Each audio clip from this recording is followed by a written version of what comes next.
Hey, welcome to another episode of Your Faith and Health Community. I'm your host, Pastor Jackie Jackson. And as always, on behalf of myself and our producer, Anita Alexander, we want to thank you for taking out time from your busy day to spend with us. And hopefully, prayerfully, we will share some information that will improve your quality of life. Now, I know you're thinking again, he's got to talk about healthcare because he didn't talk about it last week. Well, I'm going to forego healthcare, health insurance, although you do need to have it, just to talk a little bit more about this other epidemic that is hitting this country, and that is gun violence. I don't know if you looked at my post on my Facebook page this past week, but Saturday, we had two children, actually three, involved. One little boy, 8 years old, shot in both of his legs. I'm sorry, was 6 years old, shot in both of his legs. Another little child, a child, 8 years old, shot in the back of the leg and shot in the back of his hand. This child is fighting for his life. They do have the suspects arrested, and I hope, and if you don't like what I'm getting ready to say, it's a personal issue. I hope that they put him up under the jail and keep him there. Because you see, the problem is we keep allowing shooters and murderers to hold the Black and brown communities hostage with this mess. I'm not a snitch. I'm going to be honest, I'm not a snitch either. Like I've said before, I'll just straight up tell.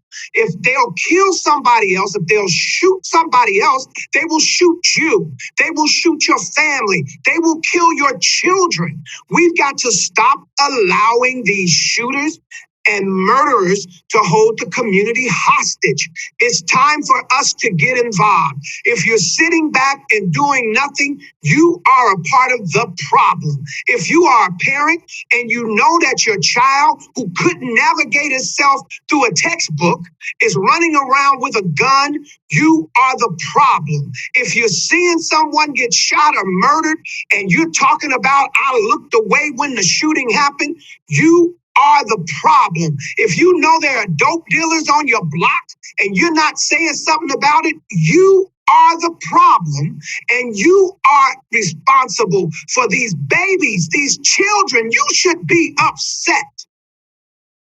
These babies are getting killed. An 18-month-old child was shot in Louisville, Kentucky, either earlier this week or last week. 18 months old. If you are a parent, it should make your blood boil, like mine is boiling right now. If you see something, say something. If you hear something, say something. If you know something, say something. When we stop allowing murderers and shooters to walk around the street, feeling secure and safe, knowing that people are sticking with I guess it's the ghetto code. I'm not going to tell. I'm not going to snitch. You'll snitch if it's your kin laying down on the ground. You'll snitch if it's your child. You know what? I'm just going to bring it down a little bit. In case you haven't noticed, I'm upset. Look, I worked with the God Squad and some of the outreach team from the Urban League, this shooting with these children this weekend. The third child that was a part or caught up in the shooting, thank God the bullet just went through his shoe and it didn't shoot him, but he's going to be traumatized. But I'm going to bring it down. I said I was going to bring it down. I'm going to bring it down a little bit. Listen, we have a guest on, and I'm really, really happy to have this young man get on the show with us. We're both a part of Everytown for Gun Safety. We're both a part of Moms Demand Action for Gun Sense in America. I've had the opportunity on a number of occasions to talk with Ben Tucker, who is our guest, had an opportunity to hear his story. You're going to get an opportunity to hear his story. And I'm going to read because I don't want to mess it up. And right now I'm kind of fired up, so I don't even trust. I might go off on a tantrum again. So I'm going to read a little bit about Ben so that you'll have an idea who he is. Ben Tucker was born in Denver, Colorado in 1962. He grew up in Northern California, went to Chico State, and has a degree in communication. Yeah, thank you for having me. I appreciate you giving me an opportunity to tell my story. Thank you.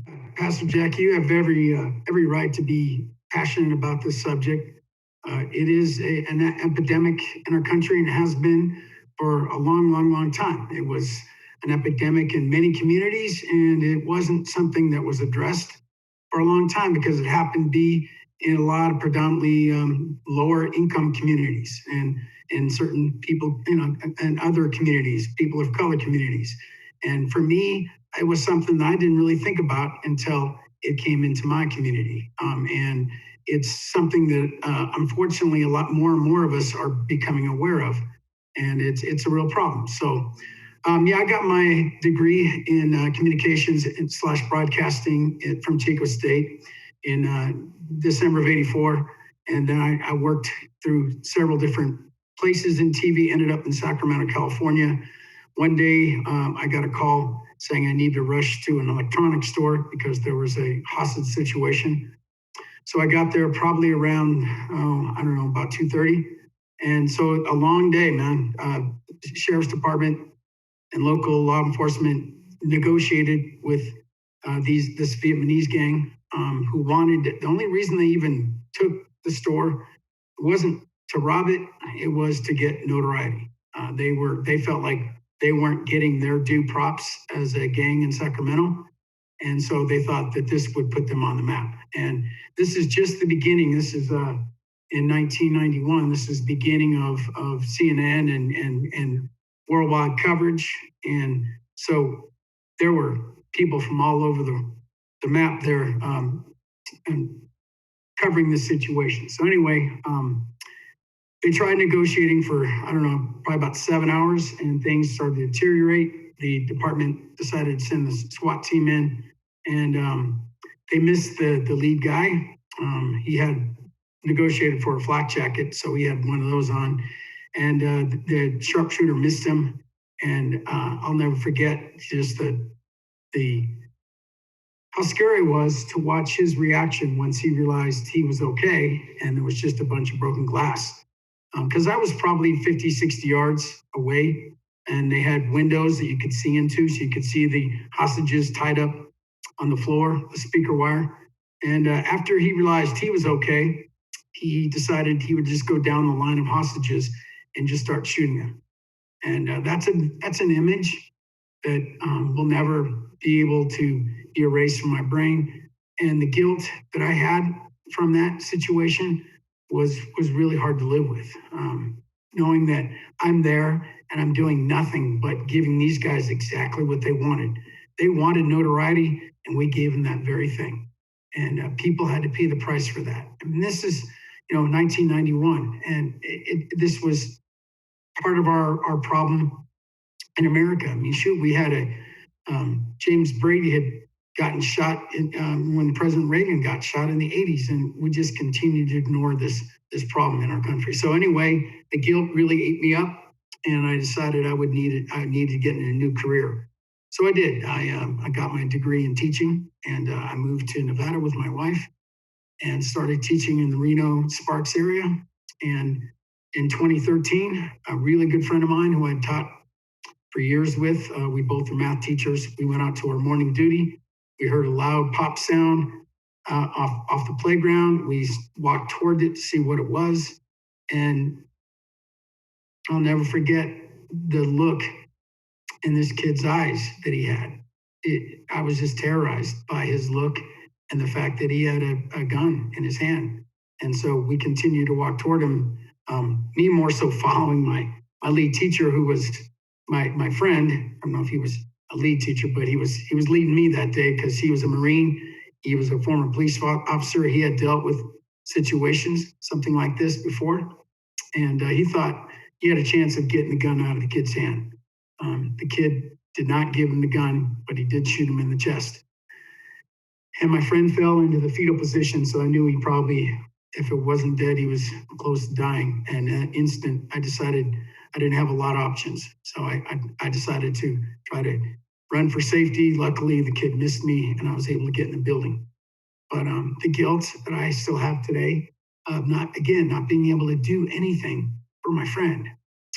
And I went through all the scenarios of what I could have done differently or better. And at some point, you just have to realize that things happen, and there's not especially in the situation, there's nothing I could have done. That's really hard to realize that there's nothing you could do. But there was a lot of things we could have done. This kid had access to a gun. His parents, I guess, were in denial that the kid knew where the gun was, knew where the ammunition was, and that is something that he had access to. And he had some issues, some depression issues, and there was some documentation of that. And it didn't seem like there was a lot being done to prevent him from having access. So I think that's the big scary thing in our country is that people have access to guns, and not every state has the same laws. So that we are in this, depending on where you are, depends on how hopefully safe you could be. And we need a national gun registry. We need common sense laws so that people that are a danger to themselves or others do not have immediate access to weapons. So, absolutely. Absolutely. I want to start by saying that I'm giving God glory that you did not. Your life wasn't taken. It's given me an opportunity to meet you.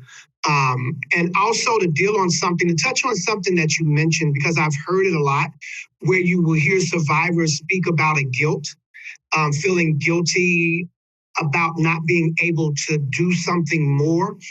You also mentioned about the gang wanting their 15 minutes of fame, and that you had a guilt, I guess, feeling that you were giving them exactly what they needed. But I just want to share this with you, and you've probably gone over this in your head, or someone's maybe said it to you before. Had cameras not been there, faces would not be seen. As horrific as these scenes are, they do need to be documented. They do need to have visibility, because we don't need people walking around and no one having an idea of who they are or what they look like. And I think that the men and women, whether it's law enforcement, whether it's the media, who will stand right there in harm's way with their cameras, whether it's the news or photographic cameras, and documenting this situation says a lot about an individual, because the first law of survival is self-preservation.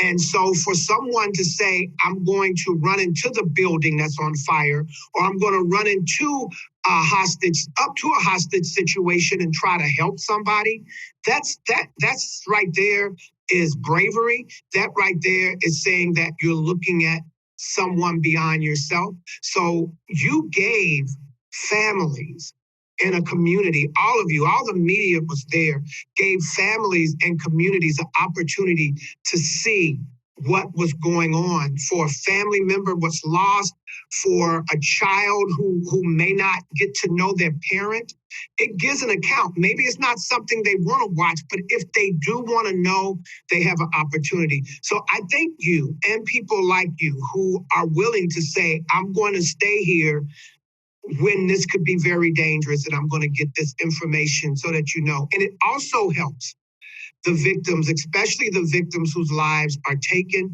It helps them to live on. It helps who they are to live on. So I thank you for that. But talking about that guilt part, so often I've heard survivors, I'm a survivor of gun violence. I was shot at 10, so there's no guilt that I feel other than I was doing what 10-year-olds do, and that's playing. And there was an adult trusted male that did the shooting of me and my friend. So I don't necessarily have a guilt there. So many family members, as you know, Ben, you know my story. I've heard yours. I must admit, I think this was maybe the most intense time I heard your story, because in this work that we do, and with Everytown and with moms, we hear stories, we hear each other's stories. Sometimes we hear it at length. Sometimes we hear maybe a adjusted version of it.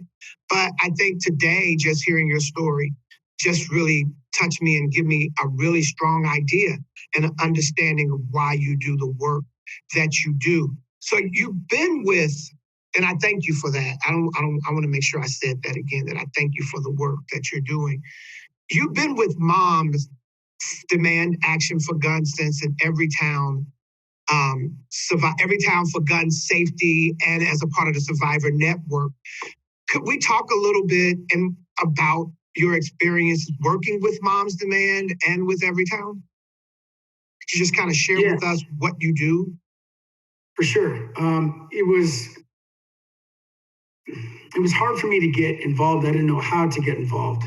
But luckily, a group of people from Everytown had come out to my middle school soon after the shooting.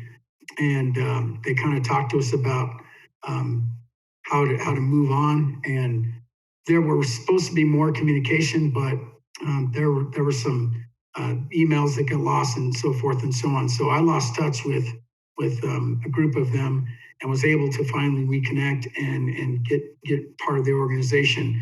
That's why there was kind of a gap between the shooting in 2013 and me becoming involved in 2015.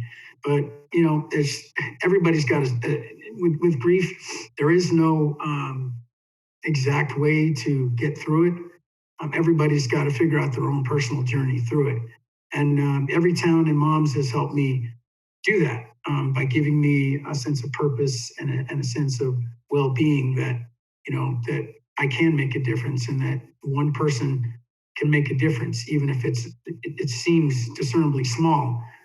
That's how every movement moves forward with people. And every one person pushes that needle a little bit further. And that's exactly what we need. We need people like you who are spreading the word and putting so much time and effort into trying to make this country a better place. So I was a survivorship lead for a while. That was a little overwhelming for me to do all the meetings. And what is a survivor membership lead? Well, basically what they do is they try to reach out and get new members, try to find people that are in need of, a voice. There really wasn't a lot of work for me to do. And then the Vegas shooting happened, and that was incredibly overwhelming. And so that really, that impacted me greatly, to where it kind of just put me right back where I was in 2013. I just felt like hopeless, that despite everything we're trying to do, there's still monsters out there that are willing and able to commit these kind of crimes. So another friend of mine in the Everytown movement, who I became really good friends with, she was a teacher at Newtown in Connecticut. And we had talked about possibly trying to get Everytown to create some sort of organization where there is a reach out that people could, their program where people could reach out to survivors, so that they could kind of walk people through the process of how you move forward. And so Everytown put a program together, and I was really excited that they did that, because I felt like that really is my niche. I feel like I have an ability to talk to others and communicate with others. And selfishly, it also helps me a bit, but more so, it's a way for me to give back, because I had a lot of people that helped me out and got me through some hard times. And that's really what I try to do, is help people navigate their emotions and feelings and get them in a place where they can make a difference, and again, give them purpose. We all need purpose in this world, and purpose really does help define the kind of people we end up being. Absolutely. And just even to give a little bit more, because I know that when we're talking about survivors of gun violence and you're talking about membership, and it's an understanding that those that are survivors, whether we're survivors because we were the victim, or we're the surviving family of someone whose life was taken by gun violence, it's not a membership or being a part of something that we wanted. We didn't reach out and go, hey, I want to join this club. It's not like that. But when we talk about the membership, it's those that are members of Everytown for Gun Safety. And just to make it known, Everytown for Gun Safety is the largest gun violence advocacy program, gun violence prevention organization in the country with over 6 million strong connected. That's mothers, fathers, children, grandparents, politicians, musicians, NBA stars, Major League Baseball, foot NFL, just the number of people that are connected that are either victims, surviving family members of those who were taken from gun violence, or just individuals who are saying that this gun violence has got to end and they want to be a part of the solution. So I just wanted to kind of mention that part about the membership and exactly what that means. What do you think for you, Ben, is probably the hardest part of navigating? Because some people would go, well, that's a long time ago, but as you and I know, on any given day, that could seem like it's happening right now. It could seem like it's happening right in this presence. So what do you find probably the hardest part of navigating being a survivor? And so it's a two-part question. Also, what are some of the self-care things that you do to be able to help you navigate through when the times get rough, when the memories are creeping in, or when the dreams are showing back up? Well, there are about 40,000 people a year that are dying through gun violence, and that rivals a lot of different kinds of cancers. So, I mean, it is a very, very serious problem. There's no other else in the world per capita that has the problems with guns that we do. And we have the resources to deal with it. And we just don't seem to have the political courage to deal with it. So I remember this. I'm sorry. What was I apologize. I focused on the second part of your question on the self-care. Oh, no, and that's fine. Go ahead. Roll with the self-care. We can circle back. What was the first part that you really wanted me to address again? I had an idea of what I was going to say, and then I started thinking about the self-care part. What was the first part you wanted to talk about again? Sorry. Well, it is basically what do you find is hard navigating through when the memories come back, when the dreams come back? What is that like for you, just kind of trying to navigate being a survivor? Yeah, I think the hardest part is when other traumatic things in your life happen. You have to kind of recircle through the trauma that you've had through gun violence as well. So, like, losing my mom in 2015, that was really hard because it was very traumatic for me to lose my so I lost my dad in 2002, and losing your mom, watching her take her last breath, that was really hard, and it makes you recycle all the hurt and trauma you have throughout your life, and so I think that's really a hard part of being a gun survivor, is that there's other things in life that are traumatic, and that just re-exacerbates all the feelings you had about the trauma that you've had to deal with being a gun violence survivor. So for me, that's the hardest part is the continual challenge of having trauma in your life and having to find ways to get through it one more time. I mean, that's the thing I don't know that people really understand, is that you're not just a gun survivor once. You survive that event every time trauma is reintroduced to your life. You have to go through the whole healing process again. And that kind of, I guess, gets back into self-care. Self-care is really, really, really important. And I don't know that there's enough. I think there's a real push now to really take care of that, because we do have a mental health crisis in our country, and gun violence is certainly not helping that. It's actually exacerbating the amount of gun violence we have. I can't remember the exact number, but there's more than 20 former service members or current service members, U.S. Military people, that take their lives every day due to the trauma that they experience. And suicide is a big problem in our country, big problem. And having access to a gun makes it really easy. So self-care really, really matters. It just doesn't matter for gun survivors, it matters for all of us who are dealing with depression or dealing with things that make life difficult. Let me ask you this. What advice, we're going to go to the Dear Abby part of this. What advice would you give to someone who is just now walking into a survivor, into the survivor world that you and I live in? What advice would you give them, especially if they are interested in getting involved in advocacy? Yeah, first, I think the most important thing is to not shut yourself off from the world. The more people you can talk to from different perspectives, as far as what they went through and what they do to get through each day, is really important. So for me, I always advocate, reach out, build a database of people you can talk to, that when things are not going well, you have not just one person you can on, but maybe 10. So maybe 7 of those people are busy, but you got 3 other people that you talk to, and you feel a little bit better about things.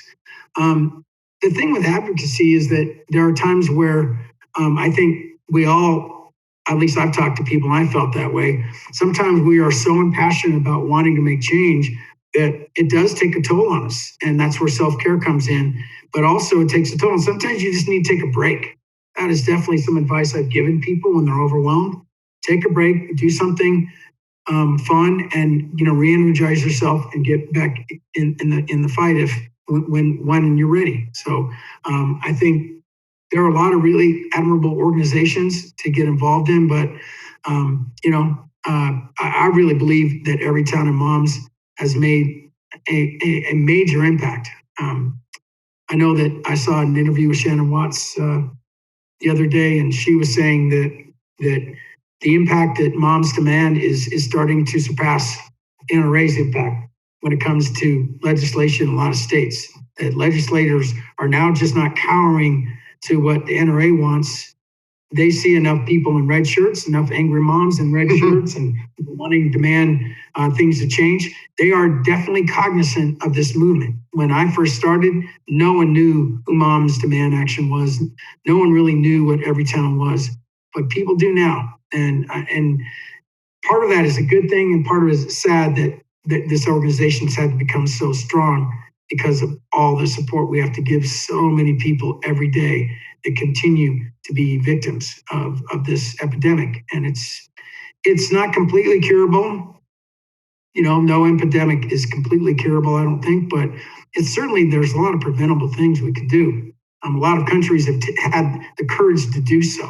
You look at other democratic countries, whether it be Japan, Germany, England, Canada. I mean, they all have issues, but they've really looked inwardly and try to find ways that could work to help solve gun violence. And our country doesn't seem to want to do that.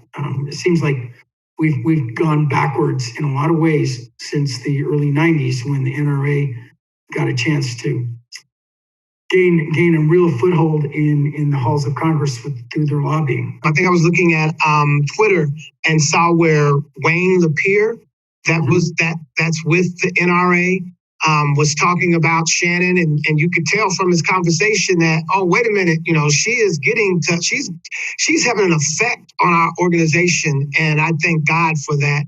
And unfortunately, Ben, we are kind of coming down to the end of the clock, but I want to thank you again, very much. Thank you for taking out time to get on the show with us and to just open up your closet, so to speak, and share your experience, to give some advice. I would love for you to come back again when we could have more time and just jump into some more conversation to talk about this gun violence.